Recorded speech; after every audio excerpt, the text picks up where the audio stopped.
చూడండి ఇప్పుడు మనకు FLN ఆ కిట్ లో ఇచ్చినటువంటివి వాక్యాలను అర్థయుక్తంగా చదవడం అంటారు. అర్థముతో చదవడం అంటే మీకు అర్థం అవ్వాలి చదివితే. భావయుక్తంగా అని కూడా అంటాం. చెప్పాలి అంటే మాట్లాడినట్టు ఉండాలి.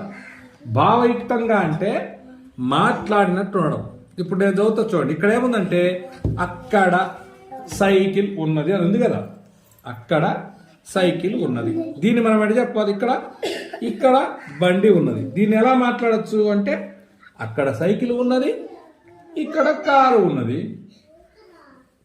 అది ఇల్లు, ఇది కారు.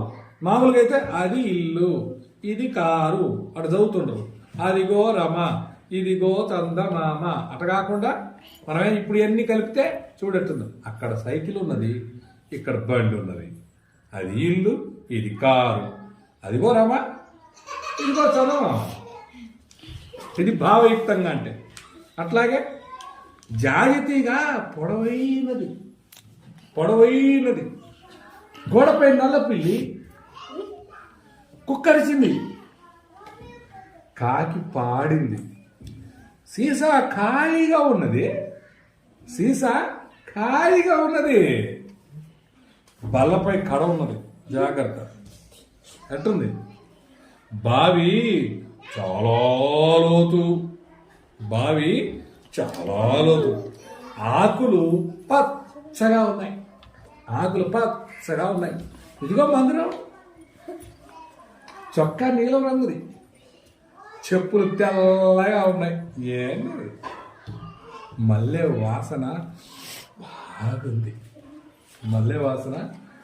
బాగుంది. ఎట్టుంది? ఇది భావయుక్తంగా చదవడం అంటే. ఓకేనా? అట్లా నువ్వు క్యారెట్ తీసుకున్నావు. ఇక్కడేముందంటే నువ్వు క్యారెట్ తీసుకున్నావు. నేనేమన్నా నువ్వు క్యారెట్ తీసుకున్నావు, అతను పంచదార కలిపాడు, అందరూ క్యాబేజీ తిన్నారు. నువ్వు క్యారెట్ తీసుకున్నావా, అతను పంచదార కలిపాడు, అందరూ క్యాబేజీ తిన్నారు. మేము సొరకాయ వండాము, మీరు కూరలు అడిగారు, వారు రొట్టెలు చేశారు. నువ్వు పెన్సిల్ కొన్నావు, మేము కుర్చీ కొన్నాము. అతను బీరువా తయారు చేశాడు, వారు బల్ల ఉంచారు. అందరూ కూరగాయలు కొన్నారు, మీరు దుప్పటి కొన్నారు.